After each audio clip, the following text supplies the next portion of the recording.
Jonathan Lombardi, filmmaker, student, and head of the YouTube channel Hand and Shot Productions.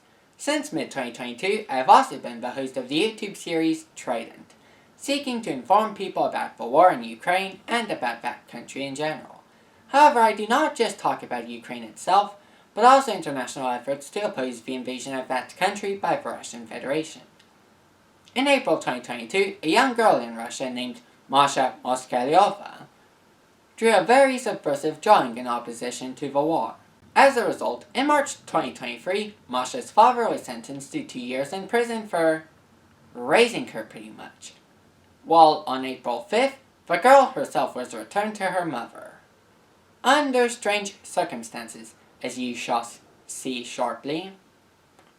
Hence, I, an American filmmaker and supporter of democracy, decided to say something about it. As it so happened, I was writing a presentation for history class about electoral democracy as part of a larger project on human rights. Hence, I decided to not only include Russia as a non-example of electoral democracy, but also launch Operation Blue Lecture to promote Trident and raise awareness about this incident, as well as political repression in Russia in general. I made 24 Trident cards on April 9th to distribute to the class, and on April 11th, I did the presentation. Here is the important bit of that presentation. Non-example 2, the Russian Federation. Another non-democratic state that has been featured in the news a lot lately is the Russian Federation. It currently has a score of 0.21 as of 2022. This grim score is also reflected in similar statistics. Freedom of expression, 0.16. Political civil liberties, 0.21. Equal access to power, 0.36. Although the Our World in Data webpage doesn't provide specific examples, the authoritarianism in present-day Russia is made even more clear by the fact that from February 2022 to March 2023, 19,644 people have been arrested in Russia for opposing the ongoing war in Ukraine. On one occasion, last March, a Russian man, Alexei Moskalyov, was sentenced to 2 years in prison because his daughter, 13-year-old Maria Moskalyova, also called Masha, drew an anti-war drawing in an art class. Over here it says, in Russian, glory to Ukraine, glory to the hero. Here it says, glory to Ukraine, and there it says, no to war.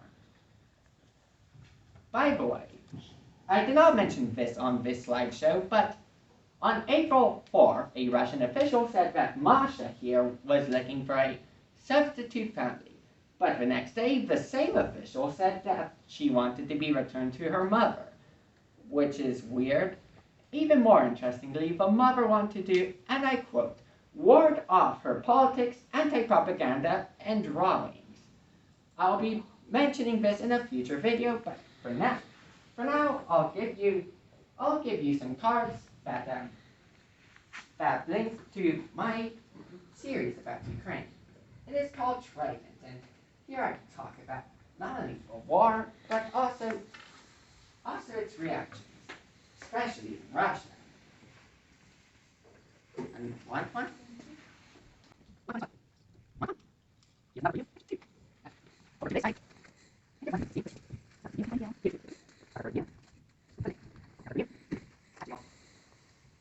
Let's get that to you. Oh, actually, I'll take one. Thank you, Jonathan. And one for you. Yeah. In a few days, maybe a few weeks, I'll make a video about this incident. For now, the writing is on the wall.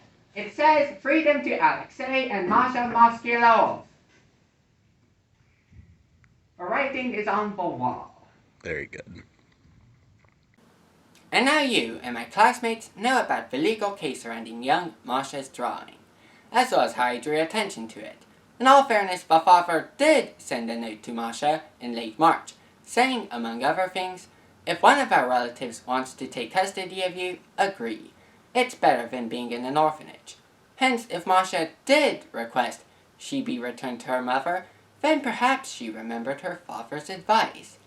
Nevertheless, the fact that a government official, namely the war criminal that serves as the Presidential Commissioner for Children's Rights, said one day that Masha didn't want to return to her mother, and then said the next day that she did, leaves us with some curious questions.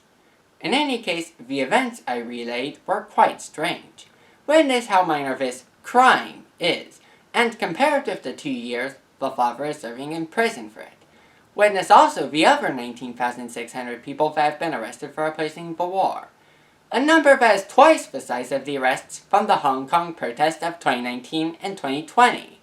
Lastly, witness the thousands of soldiers who go to their graves like beds, in a war that their fatherland does not need.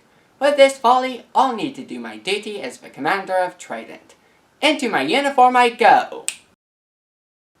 There. Now I've got an appropriately Russian Trident uniform on. In the description, I'll leave you with links to the various sources I've used in this presentation. For now, I have this order to send to the audience. Inform the people all about this. That country, once great at freedom of expression, has since declined to such a level that the authorities are afraid of a child's drawing? For more information about Russia's opposition, I suggest that those of you with a Reddit account join the subreddit Freedom of Russia, where I am serving as an info legionary. Meanwhile, I hope you found this video informative. If you want to learn more about the war in Ukraine, I advise you to stay tuned for future episodes of this series. After all, the next one will provide even more information about the strange case of Masha Moskalyova. For now, I'm Jonathan Lombardi and this has been Trident and Operation Blue Lecture.